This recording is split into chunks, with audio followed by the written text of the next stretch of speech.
So, dear ladies and gentlemen, welcome to our Freestyle Libre Summit. First, I would like to welcome all of you that are here with us in Pula, in our conference room. Profesor, šta? Pa radi, jer imamo strane, profesor Partakar je s nama, pa radi toga. Evo, excuse me, da. Okay. So the reason I'm speaking English is that we have a guest speaker from UK, so therefore we will start in English. So welcome to all of you that are here with us. So good to see you again face to face.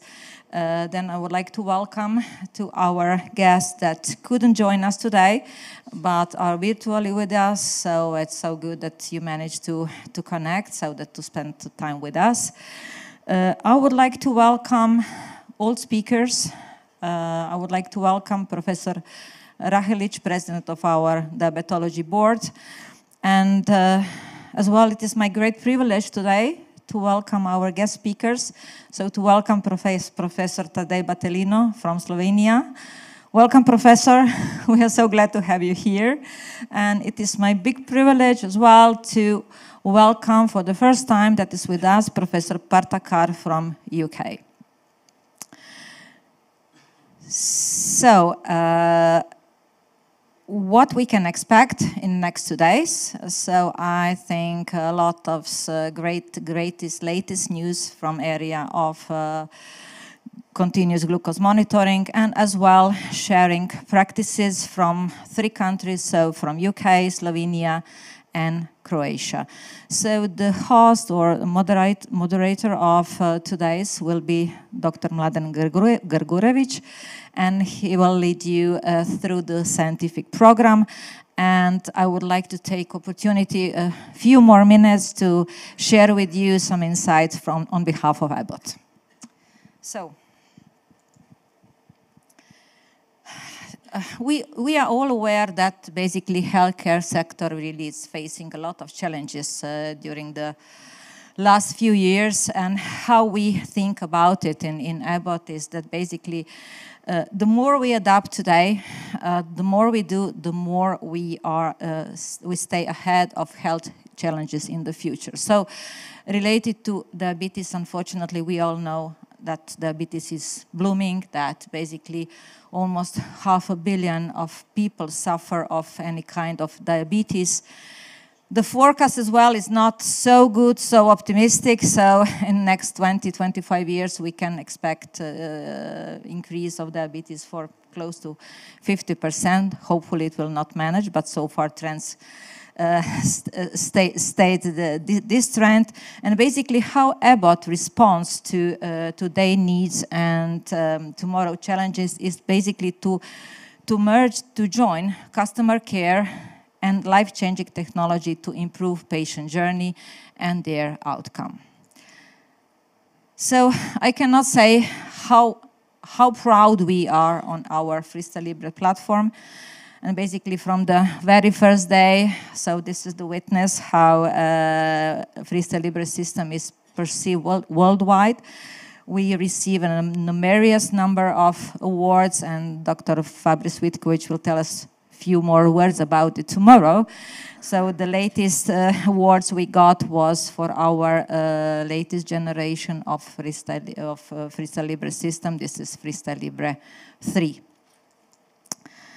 Freestyle Libre worldwide, again, we are so proud that Freestyle Libre is world-leading sensor-based technology worldwide. So we have above 3 million users worldwide and are present in more than 50 countries. So how it looks in Croatia, so as well, we are #1 CGM in Croatia, and we have close to 8,000 users. So, however, Freestyle Libre system is great technology, life-changing technology. It is just a tool.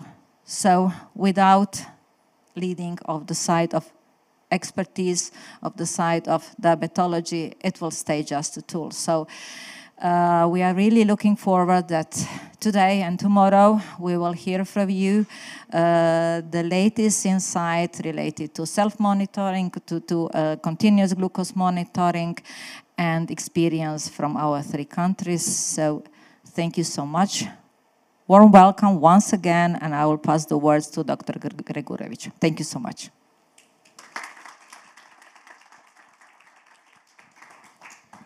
Thank you, Željka, for this wonderful opening speech. For beginning, good evening, ladies and gentlemen, colleagues, and I would say, above all, dear friends.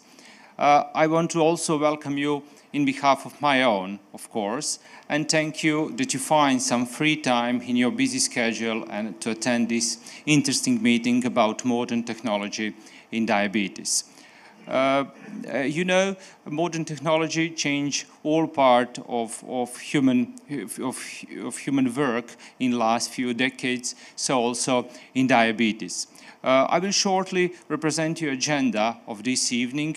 Well, we will hear about diabetes, new technology in diabetes, about challenges in diabetes. We will hear about changes in diabetes management and changes in glycemic control due to that modern technology. And of course, we will hear about changes in chronic complication due to that technology. As we heard before, we have also 2 foreign professors, 2 foreign guests from Slovenia and from UK, and we will hear their experience. As we already know, Slovenia is one of the global and European leader about implementation of modern technology in diabetes, and I'm very proud also that we have here Professor Battaglino to share their experience and to tell us their way how to reach these numbers that they have in Slovenia now. And I'm also proud that I can present Professor Czarnecki. Professor Czarnecki from Osijek will show us the data, Croatian data, and comparison of that Croatian data with the world's data and data from European Union. And for the end, we will hear about integrated solution in diabetes. We already know that CGM is not enough for improvement, is not enough as standalone device for improvement. So Professor Juri Šećeržan will tell us something about the future and something about integrated solutions in diabetes. So I will call all of our representatives, all of our speakers to join me here on the stage. Actually, 5 of them here, and 2 of them also with us through modern technology, I think through Zoom platform. So speakers, can you join me here on the stage?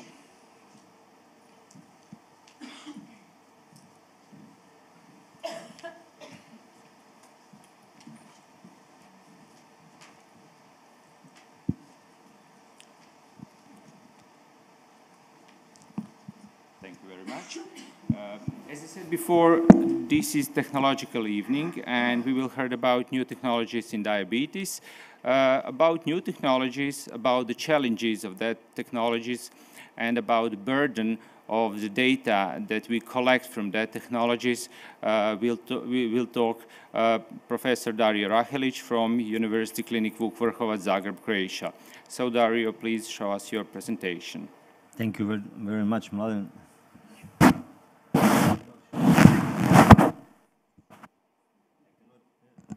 I cannot show presentation without the pointer.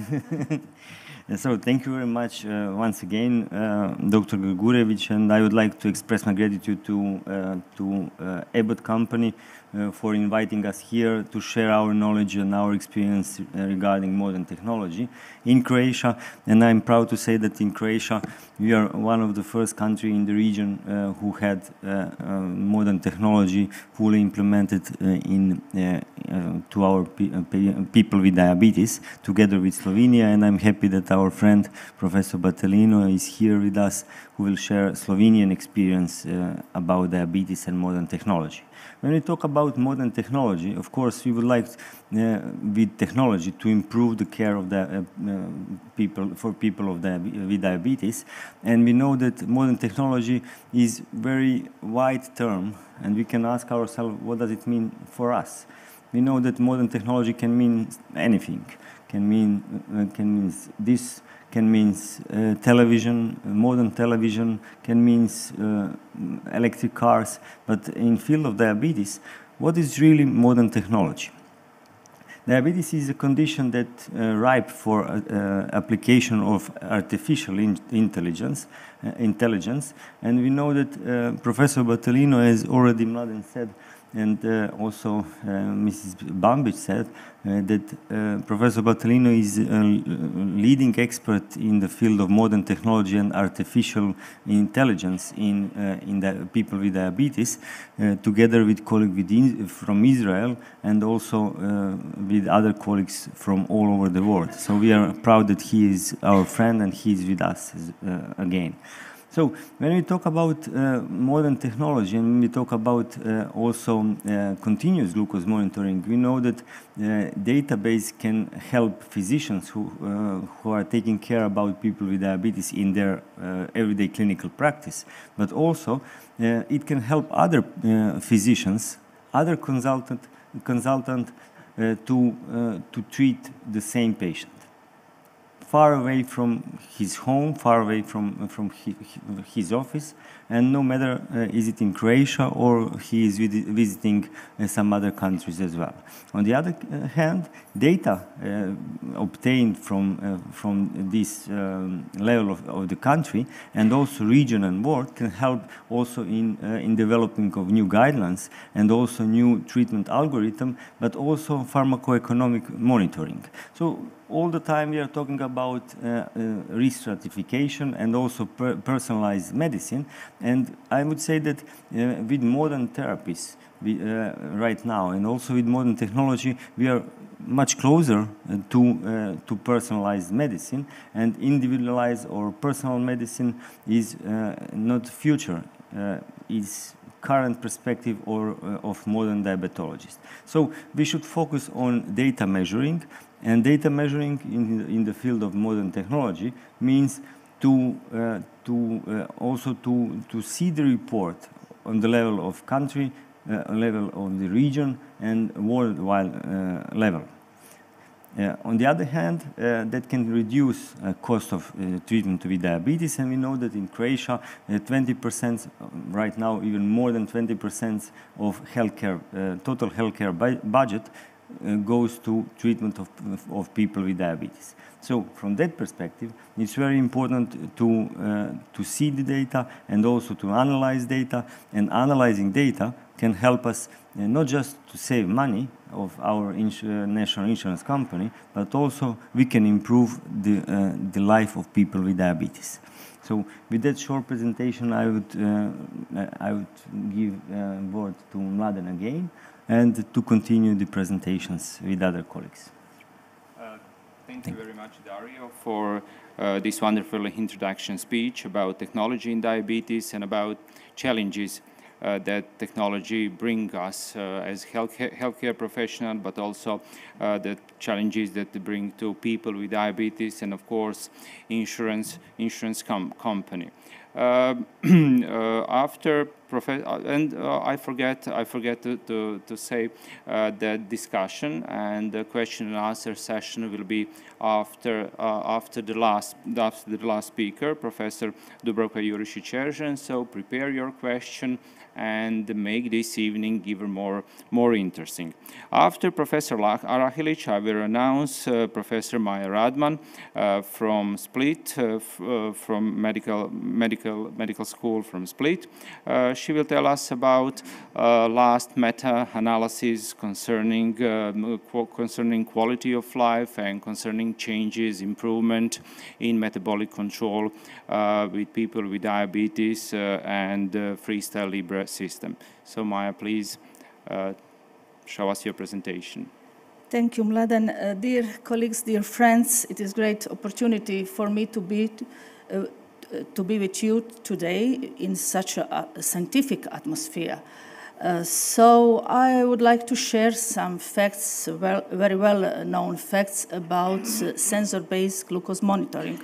As you know, nowadays, sensor-based glucose monitoring is very well established as an approach for helping people with diabetes, and also it is technology which is so in changing lives.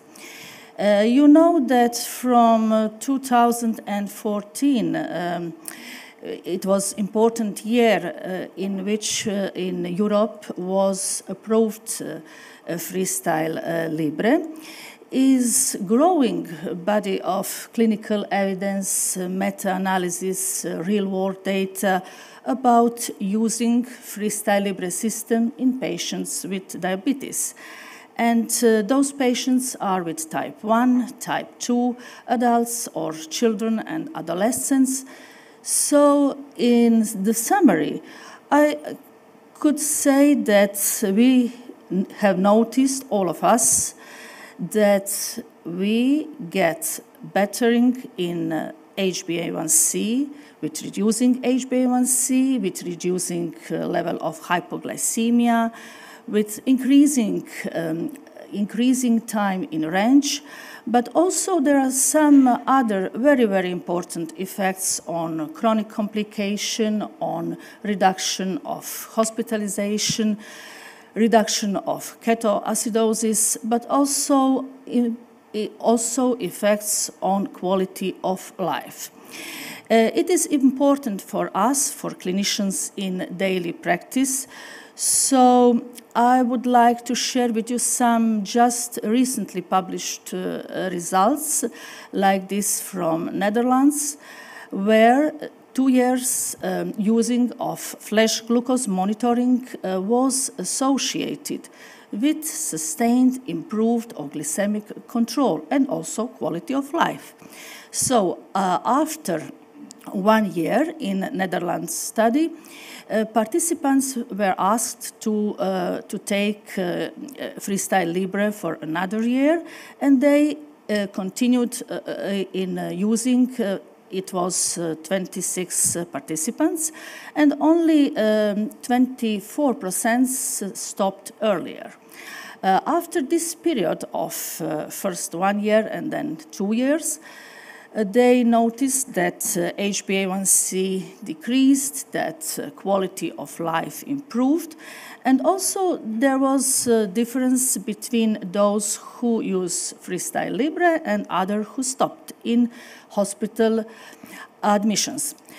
And as you can see, stopping of Freestyle Libre was associated with increased rates of work absenteeism and also with diabetes-related hospital admissions.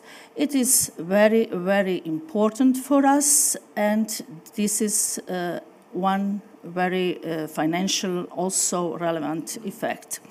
But basically, the main effect is reducing HbA1c and also sustained improvement in glycemic control and quality of life.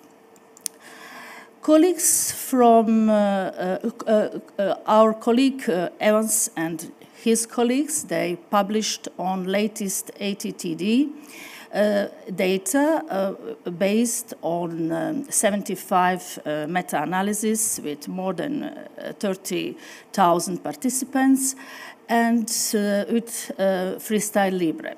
And those data are impressive. Why?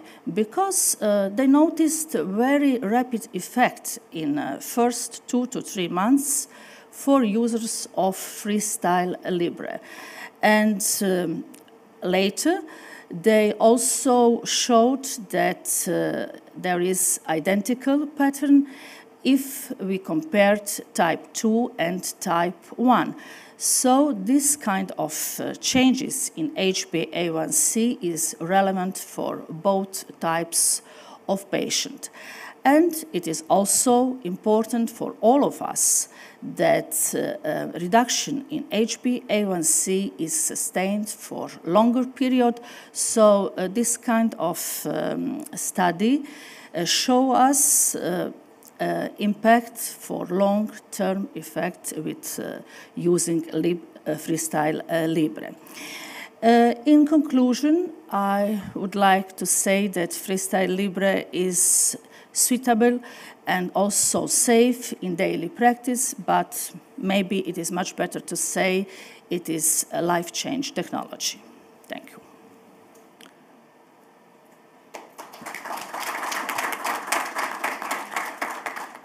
Thank you very much, Professor Radman. Well, Maya showed us that continuous glucose monitoring system in this way, Freestyle Libre, is really work and really improve glycemic control. We are all here diabetologists, and we know that our primary endpoint in diabetes care is reduce chronic complication. So about chronic complication, time in range, and continuous glucose monitoring will tell us something Professor Sanja Majanović-Klobučar from Rijeka. So, Sanja. Thank you, Mladen. Good evening to all of you, dear colleagues. As we all know, since the introduction of CGM systems into everyday clinical practice, we have become familiar with new metrics of glycemic control, which provide us with valuable information beyond the reach of HbA1c. And time in range has been advocated as a key metric of glycemic control. Numerous studies have shown us that there is a clear correlation between time in range and diabetic complications, as well as a relationship between HbA1c and time in range. And we are all aware that 10% increase in time in range corresponds to a decrease in HbA1c by 0.8 points. Lou and his group conducted a large prospective cohort study, which included more than 6,000 patients with type 2 diabetes, in order to establish the relationship between time in range and all-cause and cardiovascular mortality. Patients were stratified into 4 groups according to time in range level, and as you can see, there is an inverse relationship between time in range and all-cause and also cardiovascular mortality. When stratified for age, sex, history of cardiovascular disease or cancer, use of insulin or use of antihypertensive drugs, this strong inverse relationship between time in range and the risk of all-cause and cardiovascular mortality remain in all of these subgroups except for women. In a similar manner, Lee and his group aim to find the relationship between time in range and lower extremity arterial disease, also in patients with type 2 diabetes. And also they stratified patients according to time in range into 4 quartiles, where patients in the first quartile were actually those with the lowest time in range. And again, you can see the clear correlation between time in range and prevalence of lower extremity arterial disease among patients with type 2 diabetes, where, of course, patients with the lowest time in range had the highest prevalence of this disease. In another study, there was also clear correlation between time in range and carotid intima media thickness in patients with type 2 diabetes as a predictor of future adverse cardiovascular events.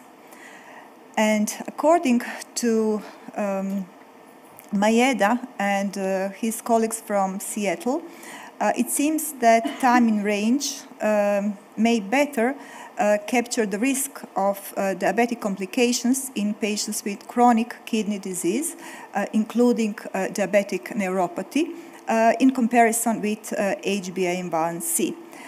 They have shown that for every 10% lower time in range, there was a 25% increased risk of diabetic peripheral neuropathy. And finally, Bex and colleagues have demonstrated that the relationship between time in range and retinopathy and microalbuminuria, showing that each 10% more in time in range translates into 64% reduction of retinopathy and 40% reduction of microalbuminuria. So at the end, definitely Freestyle Libre and all other CGM systems present a huge step forward in diabetes management, not only in terms of improving the quality of life of our patient, but also reducing time, increasing actually time in range, and therefore reducing long-term risks of diabetic complications. So thank you for.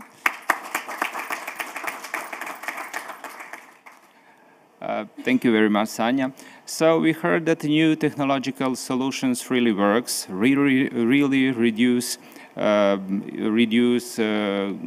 chronic complication, increase time in target, and I hope that we will very soon will be witness of really improvement in chronic complication in everyday clinical practice. So about implementation of that solutions and in implementation of advanced solutions in very good way, we will heard from Professor Battelino.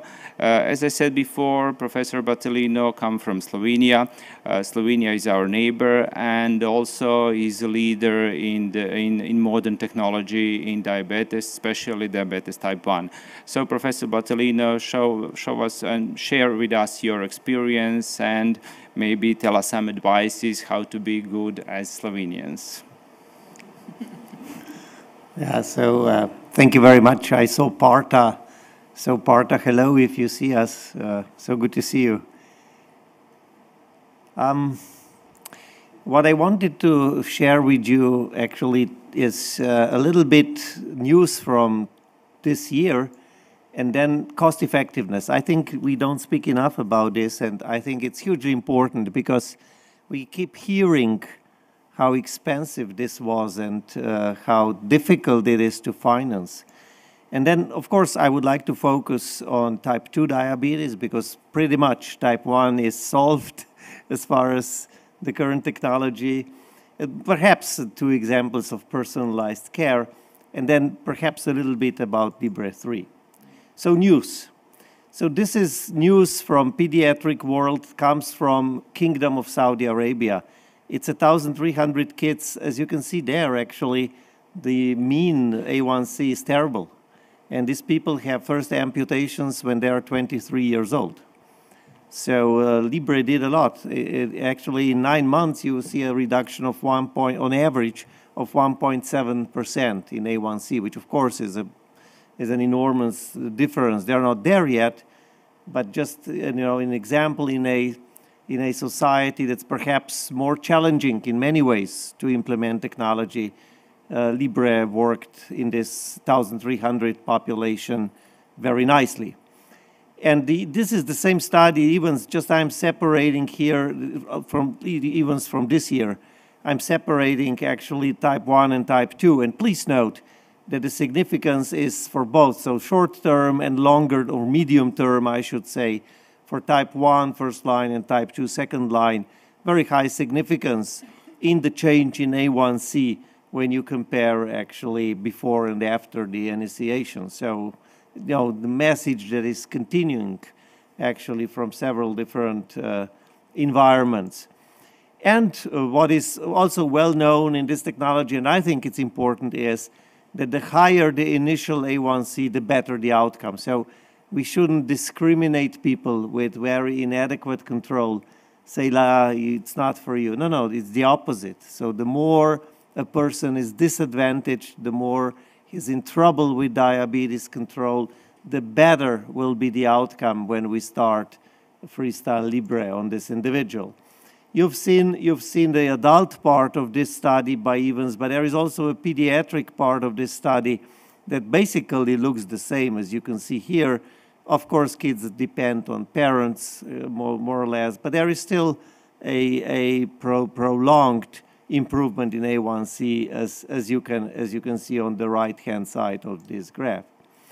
And this is Slovenian data. So I took 1 month from a year ago and last month, an average. And what you can see here actually is that people are using it quite efficiently, but then the time in range stays around 60%. So we didn't really do a big progress. And this is quite universal. So with the independent routine use of Freestyle Libre, what you can get at the moment is around 60% of time in range, which obviously is considerably better than what we were used to maybe 3 or 4 years ago. But then, you know, there is no additional progress within the years. And this is also published in several other environments. So perhaps our time in range is slightly higher than the average, but then it stays around 60% in this population. And of course, we can discuss where is the next step from here. Cost effectiveness. So first, I think we should stick to this JAMA paper from Kaiser Permanente insurance system in the United States, in California. Why? Because it's a huge system. And they actually are very, very cautious of money. It's a private insurance system, and this is type 1 and type 2 diabetes cohorts, too difficult to read. But please focus on this. So in type 1, CGM decreased emergency department or hospitalization for hypoglycemia and significantly reduced cost. Not in 10 years, not reducing chronic complications, same year. So giving people CGM was cheaper than not giving people CGM. So all these discussions of our public insurance system saying, oh, we spent €1 million, I don't know, on these devices, yes, but they saved approximately 1.3 times the amount of money on the hospitalization side and emergency department side. And this is very important. And interestingly, it's same for type 2 diabetes, and I'm not surprised. Because if you know the amount of people on insulin with type 2 diabetes, of course, all these events are likely even more common. And there are calculations now, so for budget impact, as you can see here, actually, even when you count, again, only costs that are same year, actually you see that the incremental cost is actually very little for this particular system that's calculated in pounds. And here you have actually a quality of 20,000 pounds, which are very, very, how to say, low quality. As you can see, again, cost effectiveness with comparison to SMBG. So an important message, yes, it costs money, but at the same time, it saves money. So the net impact on the public insurance system is saving the money. Type 2 diabetes, so this is a famous study, the insulin-only people, as you can see, very, very successful. This is probably the first large randomized control trial. Importantly, when you stop using it, they go down, as was shown previously also. So there is no memory of using a CGM. There is no learning of using it. It has to basically remind you day after day in order to be successful. And here, actually, Emanuele published this in type 2 diabetes for Libre. Very comparable results, was published just recently, as you can see here, I think 2 months ago, and a significant success comparing Freestyle Libre to SMBG in type 2 diabetes. And I think, you know, this is now our really important next target of population of people with diabetes. And this is a Olofsson study also published a couple months ago. As you can see, type 2 Here also, when there was no prior use of CGM, it's a very significant impact when you start CGM in type 2 diabetes. So I think, very important message, and clearly our focus in Slovenia to actually make Freestyle Libre available to all people with type 2 diabetes. And then personalized care. Well, this is perhaps a case of Mr. Worsening. It's an interesting case, perhaps. Here you see that his 60-year-old male has diabetes for almost 30 years, MDI for the last 15 years, hypertension, hyperlipidemia, a little bit obese, let's say mildly, right? No chronic complications detected. Perhaps we didn't look strong enough. And a recent deterioration in metabolic control. So nothing that you wouldn't see like every day so often. And please see his A1C measured was 9.3, and his glycemic management index was 7.8. So this is always important. So whenever you see a huge discrepancy in between the two, you have to think. And of course, the difference is, as I will show you here, because of the recent deterioration. As you know, A1C is biased by the last 4 weeks, and this is why they were so much higher. And as compared to this glycemic measure of 90 days average. And not much variability, it's type 2 diabetes, but very poor outcome in relation to time in range, only 44% actually in range. His glycemia, as you can see, a clear case of inadequate control of type 2 diabetes. But then, look, I mean, in June, at least the morning glucose was better from time to time, as you can see from those curves. But when you go to September, it's sky high. So the whole night is sky high. Perhaps here you see better. And despite the fact that the nights are sky high, no correction boluses and even less prandial insulin. So a complete mismanagement. So by discussing this, actually, by showing this to the person with diabetes, to this Mr. Worsening in our case, right, you can directly personalize the item. So deterioration of the last 20 years, obviously this shows the discrepancy in A1C and the GMI. And then you see there are no boluses, no corrections, and of course looks like this person is in trouble. And what you can suggest for, okay, discuss this with him, identify causes for deterioration, and discuss potential solutions. Perhaps, you know, a better meal plan, perhaps some physical activity, perhaps better glucose targets. I think this should be on the first place. And of course, remote contacts are possible when you use Libre. And with people on MDI, artificial intelligence may help. I think this is still underused in our region, but several big insurance centers in the United States now routinely use this system for both type 2 and type 1 diabetes. It's cleared FDA and in Europe, and basically gives specific dosing advice and reminders to these individuals. And this is the lady new on insulin. So this lady actually is 73 years old, has type 2 for 13 years, random C-peptide measure that's, you know, not that low. Metformin, GLT-2 not successful, degludec-lira combination for 1 year, hyperlipidemia, hypertension, smoking, makes fun, right? Mild HF. And reasonably obese, we can say, for this lady. An A1C of 8.3, well, no detected complications, but that's probably questionable. Recently switched on insulin, so Abasaglar and Lispro, and sometimes feels hypos. So when we check, again, you know, to personalize her outcomes, you see there are hypoglycemias noted. And when you go to the daily profile, it's particularly, you know, during the night. So again, you review this with her, you know, you say it's very good, you dropped your A1C from 8.3 to 6.3, so excellent. But you know, she has occasional hypoglycemia, she's over 65, she has comorbidities, and no physical activity. So perhaps, you know, you do a nutritional support, and perhaps you change her insulin. So we'll see, so, you know, Abasaglar to a second generation basal insulin, perhaps more organized, better meals, perhaps some physical activity. And again, you know, with the Libre, you can give clear glucose targets that are more stringent and perhaps will improve the outcome. Obviously, also now we have to push it a little bit, right? Perhaps we go to Libre 2 with alarms for hypo prevention in such a case.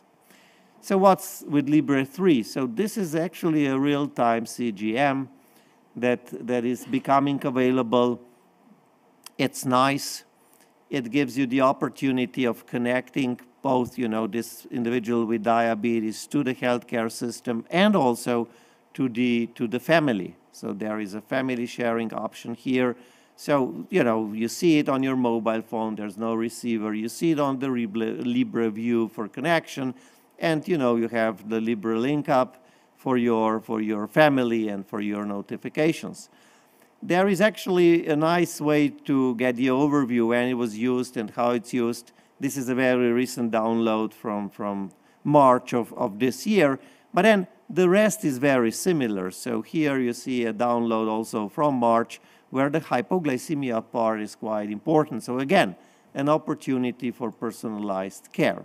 And perhaps we should close with this announcement that was made during the ATTT in Barcelona, that we will have a new closed-loop system, an advanced hybrid closed-loop system with a CAM-app FX in the middle from Cambridge, from Roman Hovorka, that will connect the Freestyle Libre 3 and the Ypsomed pump. So we will see a new guy on the block, and I'm sure this will have considerable success.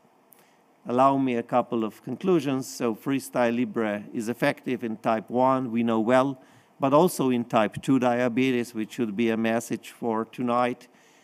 There are more opportunities in type 2 diabetes. It's not only MDI people on type 2, not only Basin only with type 2, as I showed you. There are beautiful publications on non-insulin users in type 2. Personalized care, I think, hugely important nowadays.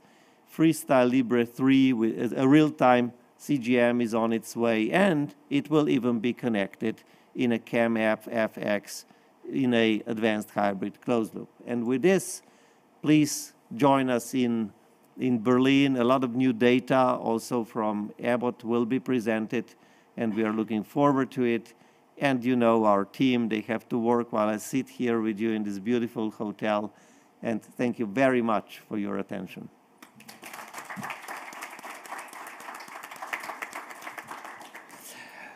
Thank you very much, Tadej, for this interesting presentation, and especially for the data concerning the cost effectiveness and concerning the money connected with the Freestyle Libre. Well, here is the president of the Croatian Diabetes Association, and maybe with this data, it will be easier to negotiate with the Croatian insurance company. But concerning type 1, I think that in Croatia there is good conditions about CGMs and about pumps and closed loop system also. But for type 2, we have a lot of work, and I think with this data it will be much easier. So thank you very much, Tadej, for now. And I'm very proud that I have presented our other foreign speaker. So Professor Partha Kar, UK, do you hear me, Partha? Can you hear me? Okay. Okay. We also can hear you, and now we can see you. So can you share your experience, UK experience with the Freestyle Libre, your journey, obstacles, challenges, and maybe some thoughts about the future in UK with Freestyle Libre and the whole Freestyle Libre options and whole Freestyle Libre family. So, okay. Thank you, first of all, for the invite. And a shame I can't be in Croatia. I've only got happy memories of Croatia. And on stage with you, obviously, is Tadej, who's been an inspiration to a lot of us as to how to get these technology into people's lives. So what I'll do is, as mentioned, I'll share my screen if hopefully all technology works okay. Here's where the marvel of life, we shall see how it all plays out. So bear with me while I do all that, and then that. And let me know if you can see it. Hopefully you can. Yes, I think you can. No, we can't. No, not yet. Now we see. Now you can. Yes, yeah. Fantastic. So the flash journey of UK. So what I wanted to do is, I've borrowed this slide from some of my very good friends, Professor Pratik Chaudhary and Emma Wilmot, and this probably does explain a lot. Well, you could probably change type 1 diabetes into type 2 diabetes or anything. It's about how many things people need to balance in their life. And the reason I always use this number, and for everybody, and just to give a background, I am the national lead for diabetes, and my role is in policy. The people that Tadej come and try and explain to us and try and sort of reason with and then sort of get angry with because we're not funding it. We talk about, so much money is being wasted. What is the value of this? So this is my principle in life. This is the amount of time a person with diabetes, any type of diabetes, will have with their clinician, because that's only what we can afford. In their life or in a year, there's 8,760 hours. And even if the best will in the world, even if we see them 4 times a year, half an hour each visit, that's only 2 hours. 2 hours out of 8,760 is 0.02%. So there's not much time, actually, a person living with any form of diabetes has with their clinician. And if that is the case, the 3 things in which you can really, that's my policy role, this is what I believe in, that self-management, peer support, and access to trained professionals, the 3 things on which these things sit. And we spend a lot of time about the trained professionals. The problem we have is that actually, if you're living with type 1 or type 2 diabetes for 99.99% of the time on your own, the thing that we really need to push is self-management, which is where technology comes in. And it's also about advancement of life. We seem to have, accepted so many changes in our lives of technology without even questioning it. If you think about how we saw movies 10 years ago, nowadays you can see it on Netflix, on Amazon, all that. All medicine has struggled to keep up with innovation we have seen in different fields. Think of how we buy movie tickets. Think of how we buy airplane tickets. Everything's changed, except in health, we always seem to struggle to make that next change. So this is the journey. I'm just going to show you in one slide what has happened in the UK. 2014-15, it first came out, it was available to fund.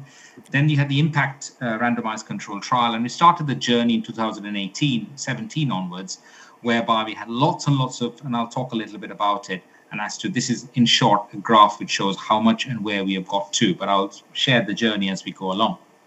Now, this is a graph of Britain, of what happened during 2018. The green are the areas which started to adopt the flash glucose. The orange are the areas who said, we're thinking about it. So this is the first 6-7 months. And this is what I call is the classic example of what we see as the innovation curve in life. Some people going away, yes, we love it, we want to start, which was Wales. And as you can see, it went green very quickly. And then you've got other areas saying, well, a bit more evidence will help us. Then you've got other areas saying, okay, everybody else is doing it, so maybe we should do it. And then finally, you've got some areas who just will not do it, and they just don't want to do it.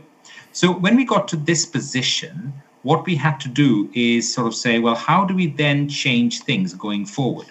So what we had to do was this. I'm not going to go too much into details. So we as a policy team sort of said, right, we want to move flash out and we want to make it a standard policy across the country, which is why we published some of the guidelines there. What then happened, as you can see, from 2019, where you have the areas in red, basically saying very low, and you may not come across, but only 0 to 5% of the population were on it. And you can see the variation across the UK at that time.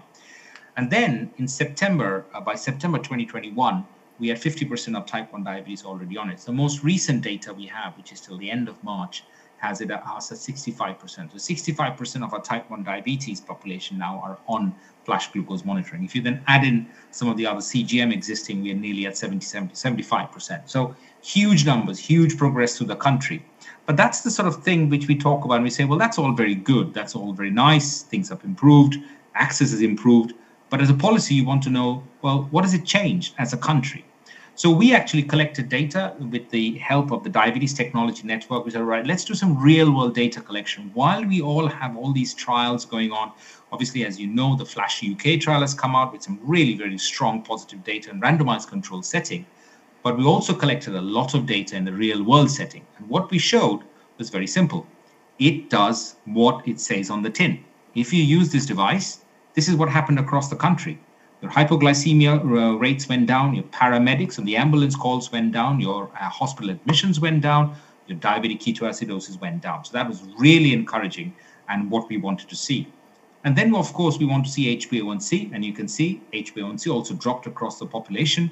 A higher HbA1c, more benefits. So these was really powerful, because then obviously what we did as a policy body, we took all this data across to NICE. And NICE is obviously our big body, which sort of gives a judgment on where public taxpayers' money can be used. This is the journey which I have been part of over the last 5 years. You can see starting from 2017 on the left, flash glucose monitoring. We promising certain things. We do what we call in policy roles, we do what we call long-term plans every few years. And in 2019, we said we want to make sure flash glucose monitors come across. We wanted to make sure that pregnant women had continuous glucose monitors based on the concept trial, which shows that if you have a CGM, 6 CGM saves 1 baby's life. It's fantastic sort of data. So we sort of said that's what, as you can see, the flash glucose monitors, we really pressed hard in every region about adoption. But one thing we also pressed hard on was adoption across all deprivations. We wanted to make sure that this wasn't a technology just going to the people who are better off or rich. So as you can see, flash CGM went to 55%. And then we obviously had the NICE guidelines come out, which is very exciting for us, which has said that everybody with type 1 diabetes now is eligible for flash glucose. So it's taken us some time to get to where TADIG is, for example. But we are also excited that we have opened up the door to type 2 diabetes on multiple dose insulin. Certain conditions, people, for example, at risk of severe hypos, people at risk of recurrent hypos, people. But the NICE definition of MDI, people need to realize, is not the same as what we doctors say as MDI. What we as doctors always associate multiple dose insulin is with basal bolus. NICE are very clear.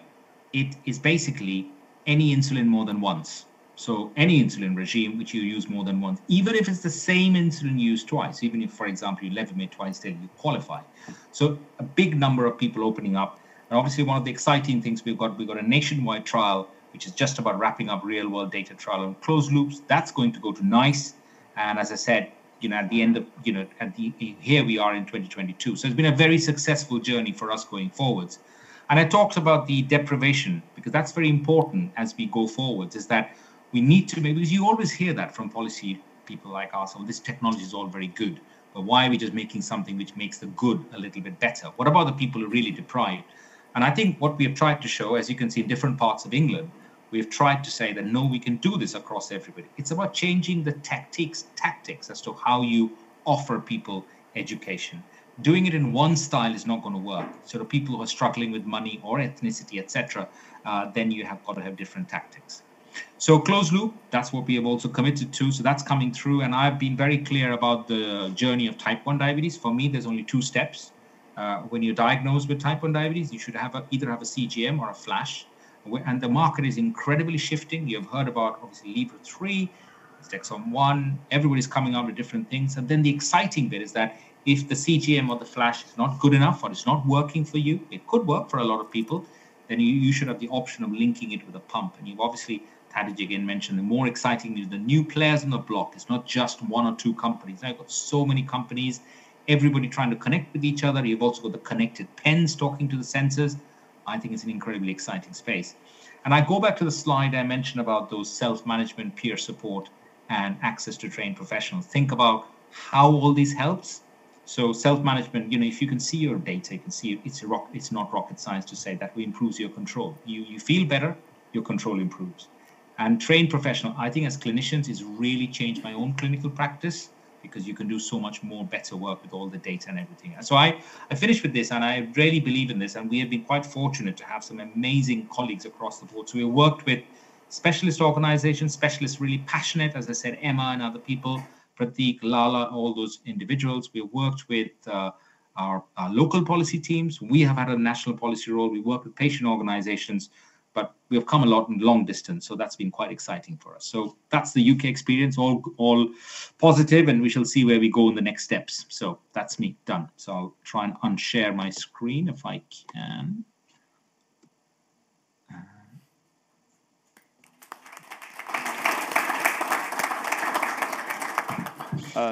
Thank you very much, Barta. It was really amazing story and successful flash story from fresh glucose monitoring to closed loop systems, and I'm very happy it was very successful. After these broad stories, broad data, I'm very proud that I can present Professor Silvia Canetsky from Osijek. Silvia will show us our data, Croatian data, collected by Freestyle Libre system, and I think that they are very good and very comparable with the foreign data. In some parts, even better. So Silvia, please show us your data and share your screen. Hello, hi. Do you hear me? Yes, we hear you. Do you see my slides? Yes, yeah. Okay, you can start. Okay. Ladies and gentlemen and dear colleagues, good evening. Today I will talk about Croatian clinical impressions and real-world experience. So, fortunately, Freestyle Libre system enables collection of anonymous country data via reporting software in order to track relevant healthcare outcomes. Of course, data are protected in order to secure privacy. There are more than 1 million registered LibreView users worldwide and almost 6,000 in Croatia. We have available data from 2018, where the Libre system was introduced in our daily practice. The objective of the analysis that I will show was to evaluate frequency of glucose scans and its associations with glycemic markers, and of course to compare our findings to those observed in global population data. Methodology was quite simple. The scan rate per reader was determined, and each reader was sorted into 10 equal-sized groups by daily scan frequency. After that, the main glucose parameters were calculated for each group, including, of course, estimated HbA1c, time above, below, within a defined range. So, a little bit surprisingly for me, knowing our mentality, but the scan frequency of Croatian users was in average 19 scans per day, and the result was significantly greater than the scan frequency of users worldwide, which is in average 13 scans per day. So, analysis showed a strong negative correlation between frequency of daily scans and estimated HbA1c. So, the group of the patients with a highest scan frequency had a significantly lower HbA1c of 6.73, opposite of the group with the lowest scan frequency, where the average HbA1c was 7.76%. In concordance to this data, there was also a strong positive correlation between number of scans and time in range. Time in range increased by 25% in the group of patients with highest scan rate, and of course this was statistically significant. When we compared the results from 2021 with those from 2020, we saw the improvement in time in range in all groups, and it was slightly greater in the lowest scan group. There is also a strong negative correlation between number of scans and time below range. precisely time below 3.9 millimole per liter. And we found that the group with the highest scan rate has had 66% less time below range.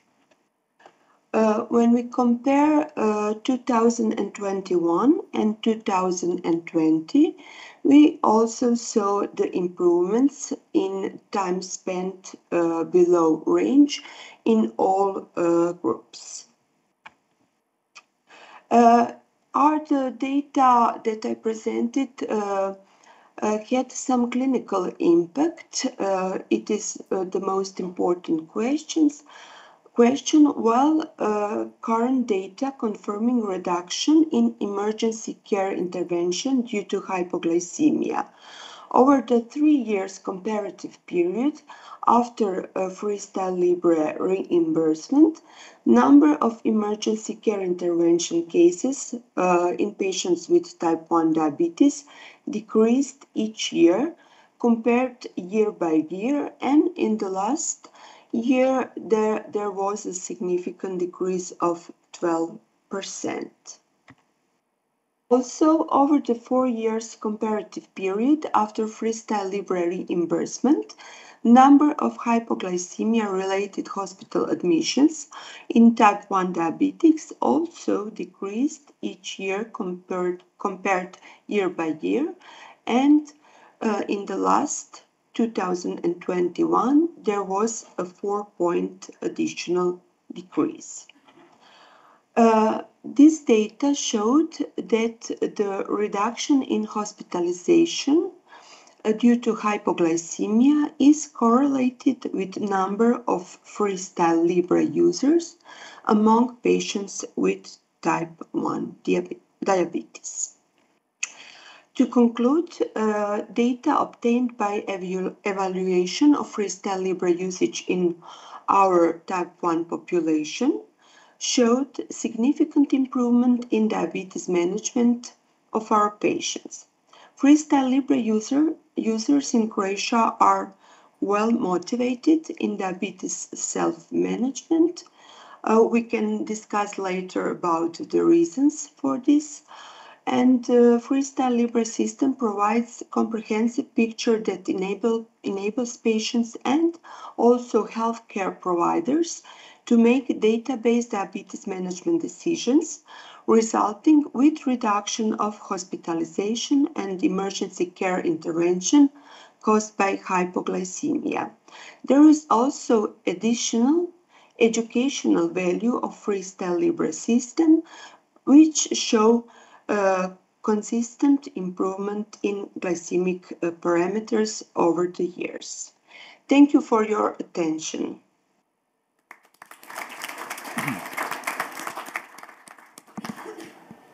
Thank you very much, Silvia, for this wonderful presentation. And I'm very happy that I can say that Freestyle Libre, in this way, LibreView, is a really good part, maybe the best part of Libre family, because it is the platform that we can analyze the data. Actually, diabetology became big data medicine. We have a lot of data now. We can collect a lot of data now. But what is also important to analyze that data, and according to that, analyze changes our methodology in diabetic treatment, and also changing some politics in national insurance, in Croatian national insurance company. And for our last speaker, it is Professor Dubravka Jurišić-Eržen. Professor Dubravka Jurišić-Eržen will tell us something about integrated solution of Freestyle Libre. Professor Battaglino said something about that. Good news that was published on ATTD this year about connectivity with Freestyle Libre and Ipsopump. Something more about that will tell us Professor Jurišić-Eržen. So Dubravka, please show us your speech. Thank you, Mladen, for a nice introduction. Well, tonight I have an opportunity, dear colleagues, to present you something about integrated solution to help the people with type 1 diabetes in their management and their condition and how to improve the health outcomes. We will know that the main challenges in type 1 diabetes are good glycemic control with low glucovariability, with less acute complications, and with low costs in time and, of course, the money. We know that insulin pump can be programmed on the measurement of blood samples or can be linked to the continuous glucose monitoring system. Well, the insulin pump often combines with continuous glucose monitoring, and CGM data can be sent wirelessly to the sensor to the pump, and the pump can display glucose values and trends. Then insulin delivery is calculated in the response to the CGM data. We see on the picture the sensor in the insulin pump, and we can say that a system can suspend insulin delivery automatically when BG falls down. This is the short overview of evolution of continuous glucose monitoring, and you can see that they are available from the last 20 years. So the measurement error at that time was about 20%, and nowadays that is decreased and it is about 10%. The size, weight, complexity, and costs of systems of continuous glucose monitoring system have now decreased. What are the new innovations in this field? Current research are trying to find new insulins, basal and bolus insulins, to have integrated connector care, to have probably glucose sensing insulins, and of course, to encourage the process of insulin transplantation. What are the areas in connected care that we are trying to improve in our ecosystem? In the center, you can see connected care cloud, which is connected with the patient, with healthcare provider, with population management, and of course, care management, that they are transformed all the time. Nowadays, we can see that mostly of our patients are on basal bolus insulin with flash glucose monitoring system. We are trying to improve that to have new insulin pumps and in combination with sensors, and of course, hybrid closed loop. We tried and have about 100 patients in Croatia today. But this movement from a basal bolus insulin to the hybrid closed loop, it's our utopia and will take time, probably years. These are the expectations, but reality is different. So we can conclude at the end that flash glucose monitoring system, Libre, is a system which proves the reduction both in NYC and hypoglycemia, also reduced the rate of hospitalization in type 1 diabetic patients and improved quality of life. Of course, we have LibreView, a very nice platform, easy to use, and is very good for data collecting of our patients. From the last ATTD, we can say that there are 4 important companies which are involved in improvement of insulin pumps, and Abbott have more efforts to do the development of hybrid closed loop with these companies. At the end, we can say that at the last of this year, we are expecting the results of partnership Abbott with the Novo Nordisk about the integrated system of insulin pens and continuous glucose monitoring. So thank you very much.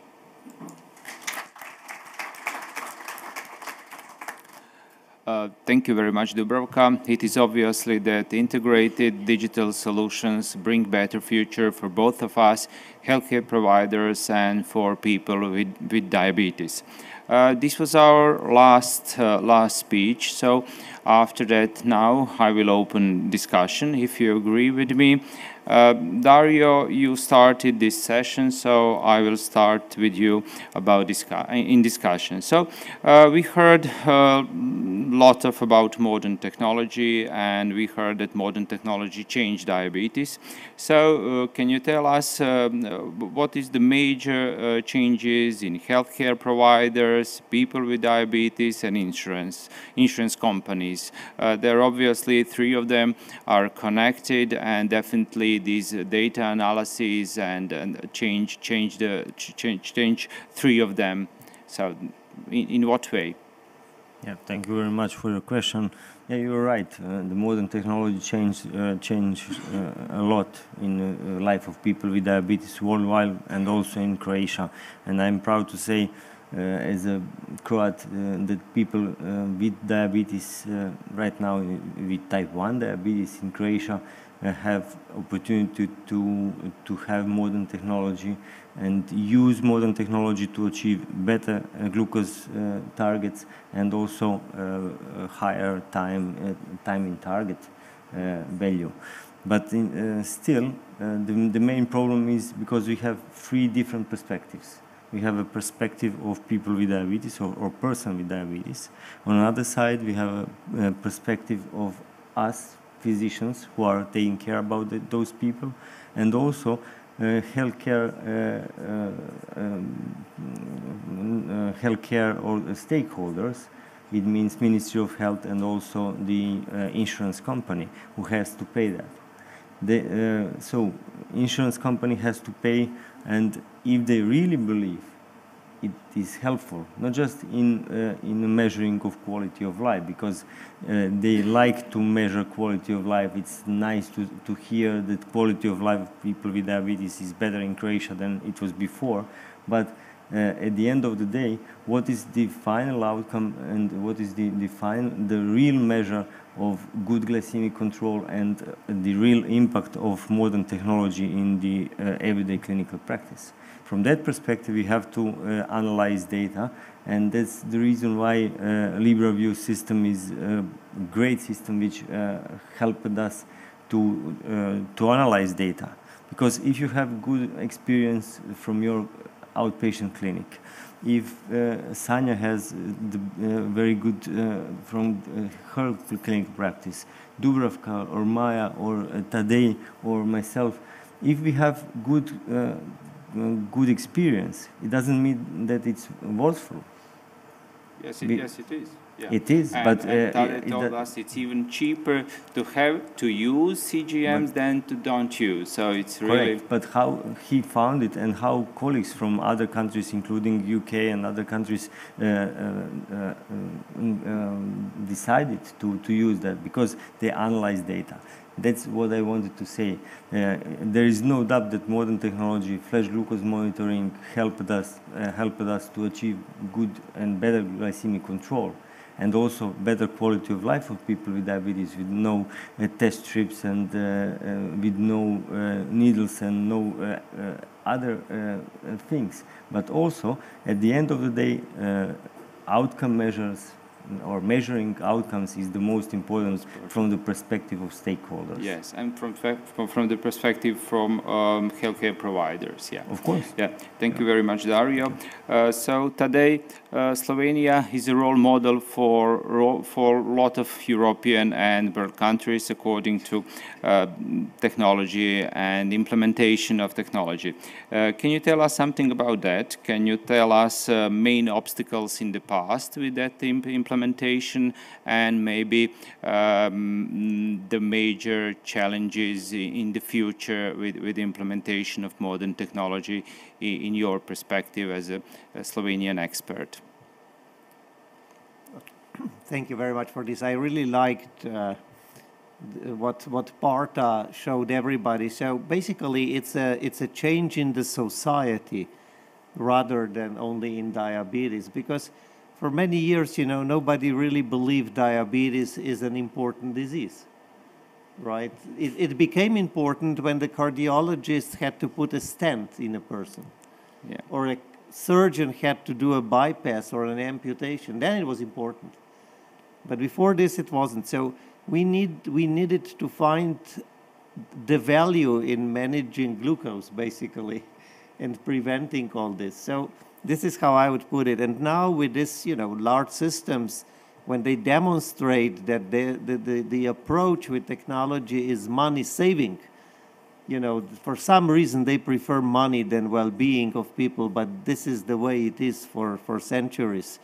When they see money is saved, in addition to the benefits, then they start to believe in it. And all of a sudden, diabetology becomes more interesting, because basically we can put half of the cardiology out of business, which I certainly want to do. Because this is the real outcome. The real outcome is that we'll see people when they are 70 and they won't have, all these conditions, they call it conditions or comorbidities that you see in the European guidelines to prescribe people good technology or good medicines. It's outrageous.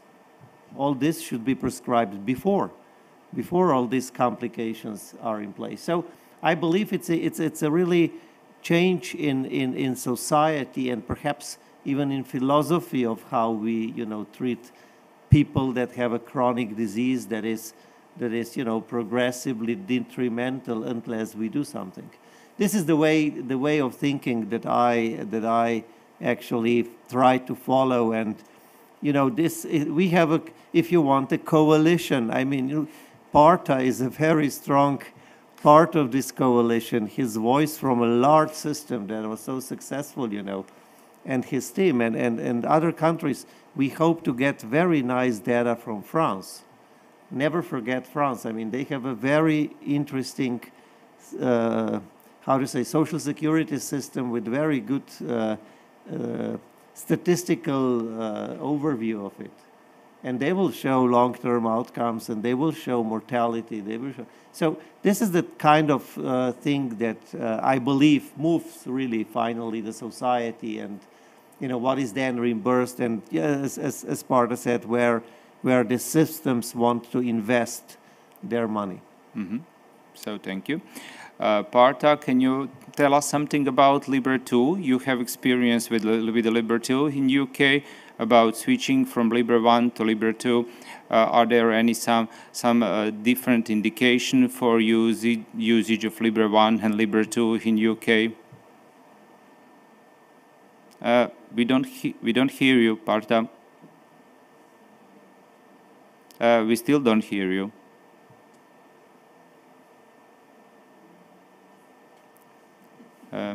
Maybe mic is mute. Switch the microphone on. No, we have some problems. Okay, maybe later we will. Maybe later. Silvia, you showed very interesting data. Can you point the differences between Croatian data and worldwide data, and maybe some comments about that? Where was the biggest differences? Yes, as I said, I was a little bit surprised that the scanning frequency is higher in Croatia than in the rest of the world, knowing our mentality. But I think it is regarding to structural education in our clinics when we introduced Freestyle Libre system, and also it's a consequence of efforts made by Abbott Croatia, which provide continuous support to our patients.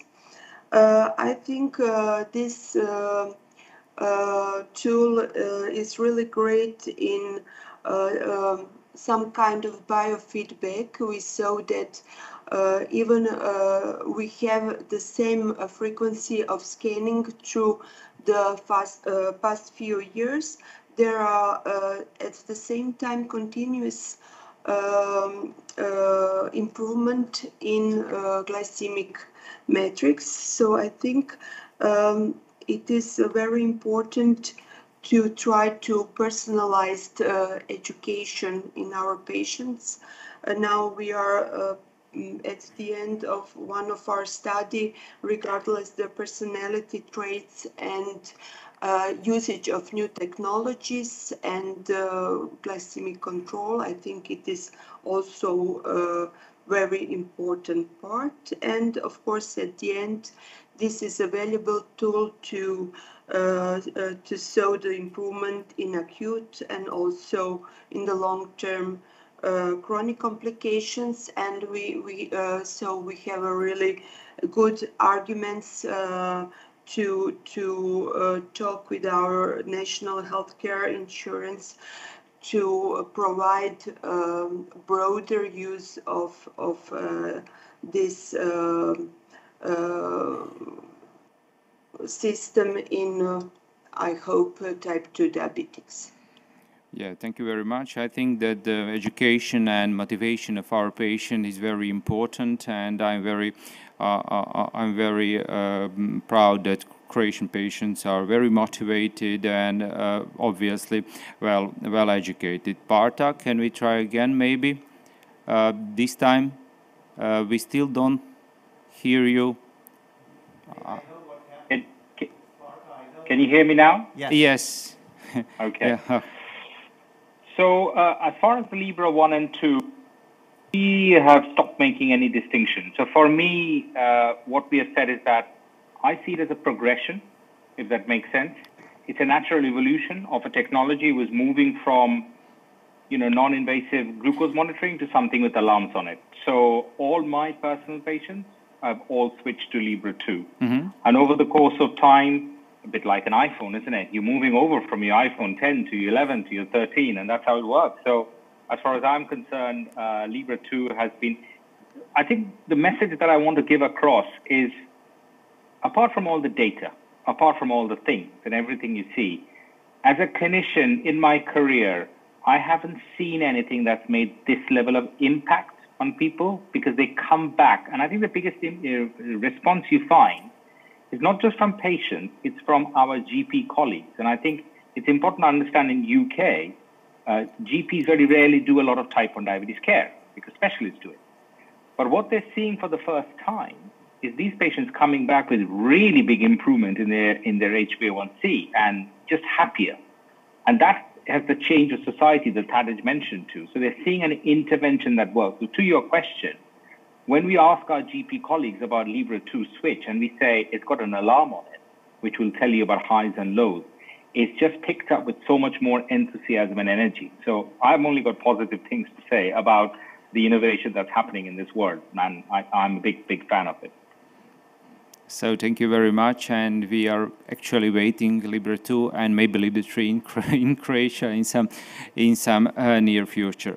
Well, Professor Jurisic, you talk about integrated solutions. Maybe in the future, can you tell us your thinking about proportion of people with diabetes on closed-loop systems or on some smart MDII, which when I say smart MDII, it's MDII connected with some kind of continuous glucose monitoring. So proportion, maybe is this for type 1 and for type 2? What is your thinking about that? We know that the main challenges in type 1 is less glucovariability, less complication, of course, acute complication, for example. And all systems are trying to have less money for less expenses for the complications. I think that nowadays we have about, I told in my lecture, that we have about 1,000 patients on hybrid closed-loop system. I think that this proportion will probably go to the 200 in the probably 2 years. I don't know how dynamics of this is. And probably in the next 5 years, it probably be about 20% of the patients with type 1. I think so. Yeah, I think all type 1 people will be on some kind of closed loop system, and for type 2 smart MDII, I think it will be enough. But the future will will show us. Yeah, will show us. Sanya, you told us about chronic complication and LibraView system. My question is not very connected with your speech, but if you can separate or point which part of Libre family, just Sensor or LibraView or LibraLink, it is the maybe most important thing in that family to improve that results in glycemic control. Thank you for your question. Actually, all that you have mentioned, all parts of Libre family are important and contributing to these benefits of Libre we see in improving patients' life. But in my opinion, maybe LibraView platform, as you all mentioned, is the most important factor, because it's really something that enables communication between patients and healthcare providers. Because it gives us really clear, intuitive reports, and that we can really give patients informative and well-grounded advice on it. And also, as Professor Rahelic mentioned, this big data and analysis of this big data, not only in Croatia but also in other countries, are something that is also important. Yeah, concerning healthcare providers and concerning healthcare insurance companies, LibraView platform is the most important. But when I'm talking about people with diabetes, I think Sensors and LibraLink is much more important, because it's the part of that technology that improve their quality of life. According to quality of life, we heard something about from Professor Radman. Can you tell us, Professor Radman, are there any differences in quality of life between type 1 and type 2 diabetes when we are talking about usage of Freestyle Libre system? Freestyle Libre is encouraging technology, and I think that it is encouraging for both types. So if you are less depressive, with less anxiousness, with good glycemic control, then you are a winner. So there are no differences. I think also. Maybe we have questions from the audience.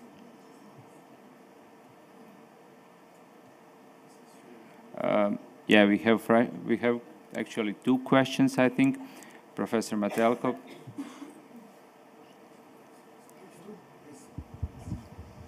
Thank you very much for the possibility just to ask the question.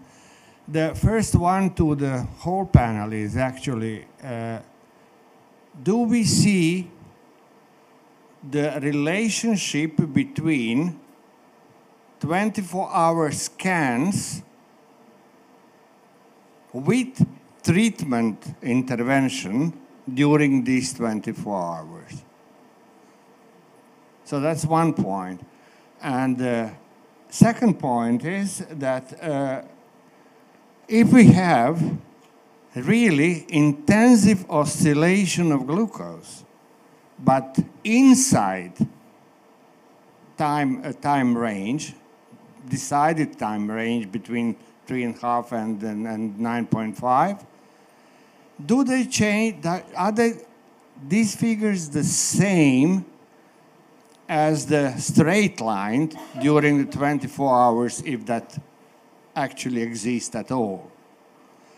So I think that the continuous, real-time continuous glucose monitoring is opening many doors in our future treatment.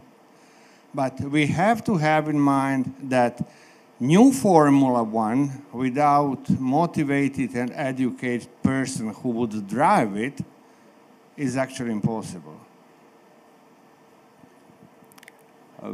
Well, yeah, yes, it is. We we need a driver who are motivated and who knows how to drive this modern technology.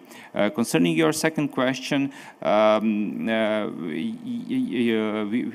are time in target is a very important thing, but it's not only 70%. It's better, of course, if you have 80 or 90%, and also there is a coefficient of variation. So it's best to be I don't know, 99% in target and as small as possible with variation. So it's the best option, but it's acceptable options bigger than 70% and less than 36 when we are talking about coefficiency of variation. Can I say something? You know, Partha said that we go further together, and one of the good things of technology is that you can share what you see. So you all of a sudden have your wife and your friends on the system, and they help motivating you. So it goes far beyond, basically, just the driver. And the most important, people don't drive on their own. They have drivers, you know, so this is another option. So I think they are as you said, it's a positive device, and if we use it in a positive way, it very obviously works. So that's it, it works. Any more questions, maybe? Yes, Professor Battaglino, first thank you for your excellent presentation. I have one question for you, and that is, why do you think there is no progress in time in range with years of wearing Freestyle Libre? Because you said that there is around 60% time in range, and then after that, 2 or 3 years after, patients do not improve that time in range. So what is reason for that, and are there maybe things we can improve to get this time in range even higher? Yeah, thank you for this. The reply is the driver, you know. So basically, when you drive a good car, in the end, you can't do much more with it either. So the limitation is that we still have to react. We still have to, you know, do something when we see, let's say, with Libre 2, an alarm or an error is better because we can prevent it, right? But we still have to react, and this reaction is the limiting factor. So, you know, that's why actually Tesla has an automatic driving system. And that's why Libre 3 is now connected, you know, to the CAM app FX and to a pump. So the more automated the system, the easier it is for the user. Because you have to understand, these people in Croatia, look, they scanned 50 times a day. This is a huge burden. Just imagine, I mean, people without diabetes, is there anything that we look 50 times a day?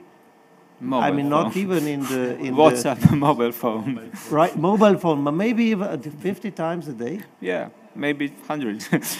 Maybe 100? Okay, but you know, on the mobile phone, perhaps it's something nice, right? Not just your glucose that's either too high or too low or going somewhere. So it's a huge burden. And the more you can reduce this burden by automation, as you showed, you know, also with pens, there are several collaborative efforts now. The more we reduce the burden, the higher is the number. And it's very visible when you go from, you know, continuous sensor usage to automation, you get immediate increase in the time in range, and the newest advanced hybrid closed loop systems, you know, go above 75% of time in range. Maybe more questions from the audience?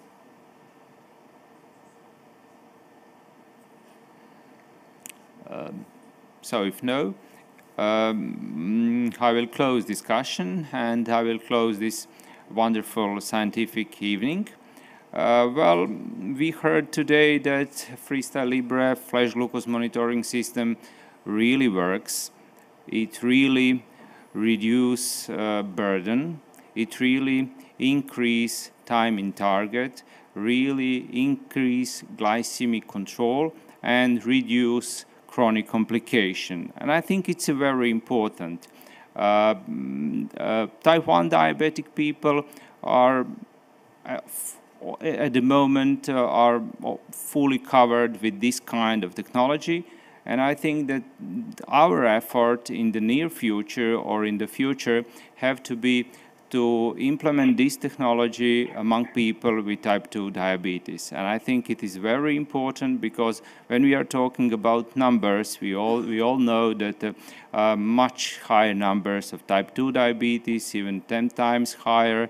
So the problem with type 2 diabetes are also big, and the implementation of this technology will improve their glycemic control, reduce their burden, improve time in target, improve quality of life, and I think this is the task, our task in the near future. So help me or help Dario as the president of Croatian Diabetic Association to implement this kind of technology in that big part of diabetic population.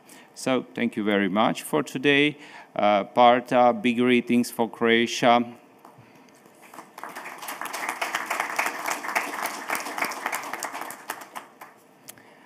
And I will call you now for dinner, and maybe Željka, you will send something or say something, or no, you have to. Okay, now I have to. Yeah, now I have to. Do I need the mic or? Okay.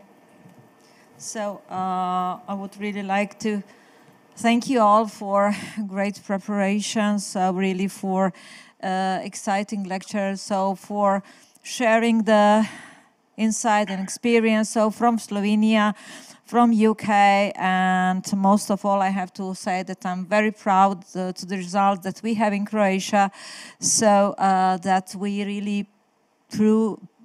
have really proven that the patients that got the device really got the benefit from it, because we really saw very nice results presented by Dr. Zanetsky, so Silvia, so thank you so much. Thank you all for your attention, and I'm looking forward for tomorrow where we'll have a workshop, so very excited day, another day. So thanks once again to all panelists, all lecturers. Thank you, Parta, thank you, Silvia, and wish you a great evening. So goodbye.